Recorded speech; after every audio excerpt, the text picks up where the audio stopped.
rumah pinggir kali dan juga dalam kesederhanaan. Banyak hal yang tidak mudah. Itu membuat dia sekarang kelihatannya dendam pada masa lalu. Tidak ikhlas menjalani kehidupan masa lalu. Memang tidak ada orang yang ikhlas hidup dalam kemiskinan. Memang tidak ada dari sudut itu. Karena itu kemiskinan harus diterjemahkan dalam persoalan lain. Itu hidup dalam kesederhanaan. Hidup sakmadya, secukupnya. Hidup didasarkan pada orientasi, jangan terlalu menyolok bagi lingkungan di sekitar kita. Nah, itu kepekaan itu.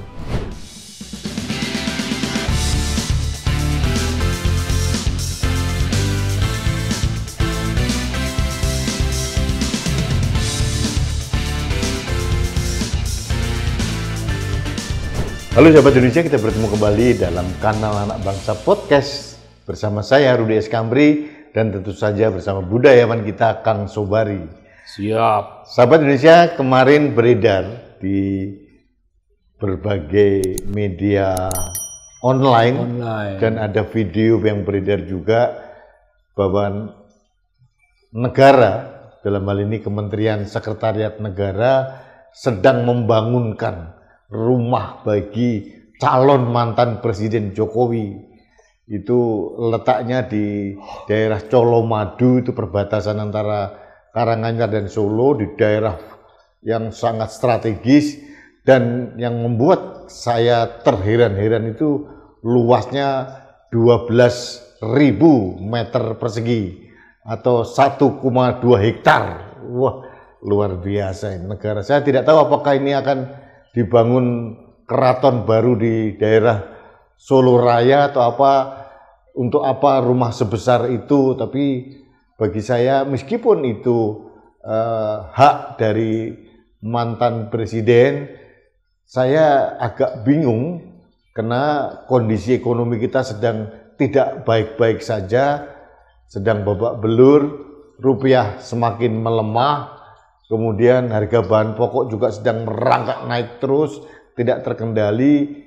Kita sibuk mau impor beras, padahal pernah ditahbiskan menjadi negara swasembada pangan, tapi ternyata itu hanya karangan belaka, pencitraan belaka. Food estate gagal total, malah minta lagi tambahan 50 triliun. Untung ditolak, itu luar biasa. Jadi oleh Menteri Keuangan. Iya, ini gonjang-ganjing yang sangat luar biasa. Dan bagi saya ini kontradiksi dan ironi gitu loh. Bahwa meskipun seorang presiden mempunyai hak untuk dibuatkan rumah, ada kepekaan bahwa kondisi negara kita sedang tidak baik-baik saja.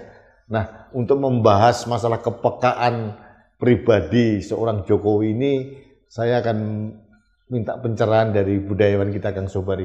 Kang, rumahnya 12.000 meter persegi kan. Di depannya jalan raya vital itu menuju bandara sana, dekat bandara. Itu luar biasa. Rumah sebesar itu untuk apa ya, Kang? Ya gini, Bung. Mengenai kepekaan itu. Itu kalau orang nggak punya kepekaan, dan pejabat-pejabat kita itu rata-rata nggak punya kepekaan, itu bukan sesuatu yang namanya gangguan sosial, gangguan hati, gangguan perasaan. Bukan, orang nggak punya. Tapi kalau kepekaan itu ada, maka kita itu rela pernah miskin. Kalau kita dengar dari berita-berita rumahnya dulu pinggir kali, barangkali tidak gede-gede sekali, rumah pinggir kali dan juga dalam kesederhanaan, banyak hal yang tidak mudah. Itu membuat dia sekarang kelihatannya dendam pada masa lalu. Tidak ikhlas menjalani kehidupan masa lalu. Memang tidak ada orang yang ikhlas hidup dalam kemiskinan. Memang tidak ada dari sudut itu. Karena itu kemiskinan harus diterjemahkan dalam persoalan lain. Itu hidup dalam kesederhanaan. Hidup sakmadya, secukupnya. Hidup didasarkan pada orientasi, jangan terlalu menyolok bagi lingkungan di sekitar kita. Nah itu kepekaan itu. Kepekaan. Dan tidak dendam pada masa lalu itu hal yang penting. Tapi argumennya orang seknek katanya, ini memang hak presiden. Iyalah, tahulah kita itu haknya. Itu hak presiden. Tapi dengan ya tanah 12.000 meter persegi, mungkin tanahnya sendiri tidak terlalu spektakuler mahalnya. Mungkin tidak terlalu mahal. Ya mahal, tapi tidak begitu mahal. Yang kira-kira bayangan kita berdasarkan cara hidup yang bersangkutan, yang bakal punya rumah, itu bangunannya pasti bangunan spektakuler. Artinya apa? Artinya kemiskinan masa lalu itu menjadi social pathology. Social pathology itu istilah yang memang layak dipakai. Dan dia tidak peka seperti yang Anda bayangkan, tidak toleran kepada kemiskinan di sekitar. Saya percaya daerah yang menuju ke airport itu, ya memang Colomadu itu ada pabrik tebu yang tutup, tutup, tidak keru-keruan, dan kemudian tumbuhnya rumah-rumah itu, kecuali yang di pinggir jalan itu rumah memang gede yang pinggir, tapi rumah di bagian perkampungan itu hendaknya dibangun di atas ukuran yang biasa saja, sehingga umpamanya kelebihan tanah itu dipakai untuk pertanian, entah menani apa, menanam apa, dan dibangun rumah sederhana itu untuk mengundang sesuatu yang namanya mungkin kekaguman masyarakat, mungkin orientasi bagi kalangan muda dan jumlah yang banyak, hidup melarat masa lalu menjadi latihan hidup sederhana, bersahaja. Nah, orientasi itu kayak gitu, itu membangun rumah itu mengandung pula itu unsur pendidikan kepada publik. Ya, kalau pendidikan pada publik itu mau kita sebut civic education, mengenai bagaimana bangsa Indonesia menghadapi keadaan serba terbatas, bagaimana merasa puas, merasa bisa bersyukur dengan bangunan sederhana. Sekalipun itu wakil presiden, sekalipun itu mantan presiden, nggak ada hilangnya keharusan memberikan suri teladan hidup sederhana. Presiden tetap. Jadi kalau mau menampilkan suatu pesona, ya bangunannya itu tingkat 1 aja, nggak usah tingkat 2. Tingkat 1 ada beberapa kamar untuk anak cucu kalau pas mereka datang, dan kamar untuk dia dan keluarga. Itu akan punya itu akan punya namanya pesona bagi publik. Ya begitu kira-kira, Bung. Saya agak heran begini, Kang. Ini dalam kondisi ekonomi kita kan sedang tidak baik-baik saja. Iya.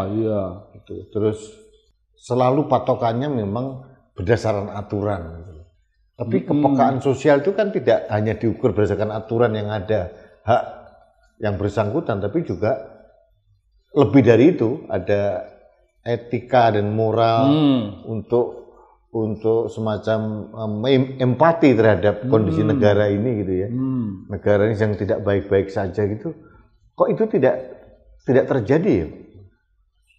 Ya, dia punya alasan, mantan presiden, dan itu tidak korup, dan itu aturan dasar. Tapi aturan dasar itu masih terlalu dasar, di bawah sekali. Karena sesudah aturan dasar itu ada kepantasan sosial. Di atas kepantasan sosial ada ukuran lagi yang sifatnya etis. Dan etis itu intinya moralitas. Membangun etika bagi kehidupan pribadi-pribadi di masyarakat. Itu artinya membangun manusia, mendidik manusia untuk berani hidup apa adanya. Karena apa adanya itu saja sudah luar biasa, Bung. Di zaman kayak begini yang Anda bilang ekonomi sedang kocar-kacir, lalu program-program pemerintah begitu melambung-lambung menghabiskan bayangan kita tentang budget, tentang program tahunan atau 5 tahunan. Itu semuanya itu bukan urusan dia. Udah mantan. Bangun dia harus gede. Karena ya mantan presiden. Apakah kemewahan gedung itu semakin meningkatkan kewibawaan dirinya? Enggak. Kan enggak bisa merusak. Malah merusak. Bisa merusak. Mesti ingat ya, kita dulu miskin itu suatu kapital. Itu menjadi social capital untuk menjalani hidup ini dengan cara-cara yang lebih bersahaja. Jadi kemiskinan jangan dikutuk-kutuk sebagai sesuatu yang layak membuat kita dendam. Nah, itu cara berpikir orang-orang yang intisari kehidupannya itu membebaskan dirinya secepat mungkin kalau bisa. Dari melarat itu menjadi sesuatu yang wah. Nah, wah itu menjadi bukan wah. Wah itu sejenis ancaman, wah itu sejenis ejaan orang di masyarakat terhadap cara dia masa lalu hidup di pinggir kali dan sejenisnya itu. Kok lupa alam telah mengajarkannya untuk hidup bersahaja. Tapi Bung ya ini tidak bisa. Hal-hal yang etis macam gini, ini hanya berlaku bagi satu jenis, satu golongan masyarakat tertentu. Tidak bagi semuanya. Dan masyarakat tertentu itu sebagian karena dulu sekali pernah hidup dalam kemiskinan yang sangat sederhana. Bisa pula itu terjadi pada orang kaya. Bung, kalau kita ingat Kanjeng Nabi Sulaiman, itu Kanjeng Nabi, Bung, lebih dari presiden, karena beliau Nabi dan Raja. Bung, kekayaannya luar biasa, dia menguasai makhluk-makhluk halus, jin untuk kepentingan dia. Tapi kalau ketemu orang melarat, diajak duduk bebarengan, ayo, podo-podo orang melarat. Jadi orang melarat itu menjadi begitu istimewa. Sekalipun memiliki itu aset yang begitu gede, ya aset gede itu kan satu hal. Itu kalau mengandung satu pemikiran bagi orang kayak di Solo macam gitu.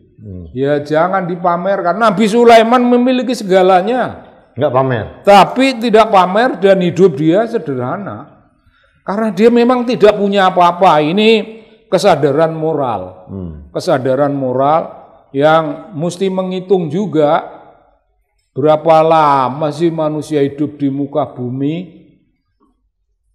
Suatu saat akan mati dan tinggalnya kemewahan-kemewahan macam itu akan menjadi gangguan di alam sebelah sono. Alam di mana orang mesti ditentukan ini, kau ini masuk surga apa kau masuk neraka atau hal-hal lain macam gitu, Bung.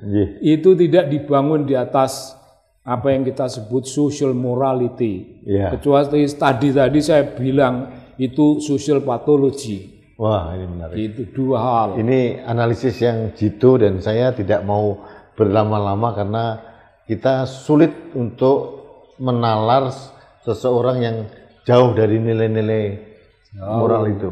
Jadi sulit ya. Jadi ya kalau orang sudah tidak mempunyai kepekaan sosial kan susah. Jangan dipaksa. Jangan dipaksa. Dipaksa pun dia tidak akan punya. Iya, iya, iya. Jadi kalau kita ngomong dengan cara lain, jangan mengharapkan kambing untuk bersuara selain mengembik. Ya mbak, nggak bisa kambing kok melenguh seperti lembu, nggak bisa. Jadi ya kita komentar itu untuk kebutuhan masyarakat. Iya. Untuk kebutuhan masyarakat, untuk kebutuhan yang begitu penting dalam kehidupan kenegaraan kita, membuat orang itu berani berhadapan dengan kesederhanaan. Dan kesederhanaan itu akan membuat orang tidak akan mungkin korup, orang tidak mungkin akan melakukan tindakan-tindakan tercela. Beliau dendamlah. Oke. Dendam masa lalu. Baik kan, sudah cukup, saya kira tidak cukup diperpanjang. Sahabat Indonesia, Presiden Jokowi memang bukan Nabi Sulaiman karena levelnya jauh. Terus kalau kita membahas masalah kepekaan sosial, agak sulit kiranya untuk dipaksakan Presiden Jokowi, karena apa yang saya katakan di awal tadi adalah norma-norma yang etis gitu ya, yang melihat bagaimana seorang pemimpin itu harusnya mempunyai kepekaan sosial dengan melihat situasi kenegaraan, kebangsaan, kerakyatan yang sedang tidak baik-baik saja ini. Oh, begini Bung, sebelum you tutup, merusak etika itu kan sudah dikerjakan. Oh, jadi jangan biasa-biasa aja. Lalu kalau sekarang akhir masa jabatan itu tidak perlu mempertimbangkan etika, ya udah biasa. Jadi konstitusi Mahkamah Konstitusi diperkosa dari sudut etis. Mahkamah Agung diperkosa dari sudut etis, dan itu untuk kebesaran nama keluarga. Ya, itu hanya terjadi pada orang yang mengutuk masa lalunya, mengutuk kemiskinan sebagai sesuatu yang harus dihindari. Ya, ini pilihan, ya silakan aja. Iya. Jadi sahabat Indonesia, apakah memang benar ada dendam masa lalu, dendam kemiskinan masa lalu ya menghinggapi seorang Presiden Jokowi? Kita tidak tahu. Yang jelas memang kalau kita bicara etika dan moral memang agak nyambung karena hal-hal itu sudah terbiasa dilakukan selama ini. Iyalah. Jadi akhirnya apa yang kita sampaikan sebagai moral hazard itu tidak akan nangkep. Tapi bagi kami rakyat Indonesia, ini adalah civic education kami sebagai penjaga Indonesia bahwa tetap nilai-nilai moral dan etika itu harus kita junjung tinggi untuk membangun integritas kita sebagai manusia Indonesia. Kecuali satu Bung, maaf biarpun mau ditutup, kecuali dia datang dari keluarga keraton. Oh iya. Yang segalanya itu memang gede. Iya, iya, iya. Ini kan dari keluarga. Atau mungkin mau bangun kerajaan baru gitu. Oh, dinasti baru. Menyamai yang kayak gitu ya. Ya begitulah. Indonesia di Solo itu ada Kasunanan, ada Pakubuwono, ada Mangkunegaran. Ya, mungkin ada lagi dinasti politik atau dinasti baru yang dibangun Pak Jokowi. Kita tidak tahu. Yang jelas menurut pendapat Kang Sobari dan kami tadi bahwa integritas dan martabat serta kehormatan seseorang itu tidak diukur dari kemewahan rumah yang dimilikinya, apalagi diperolehkan hadiah dari negara yang tidak sedang baik-baik saja. Betul. Itu yang ingin saya sampaikan pada kesempatan ini. Terima kasih sahabat Indonesia, kita bertemu kembali dalam kanal Anak Bangsa Podcast. Terima kasih. Salam.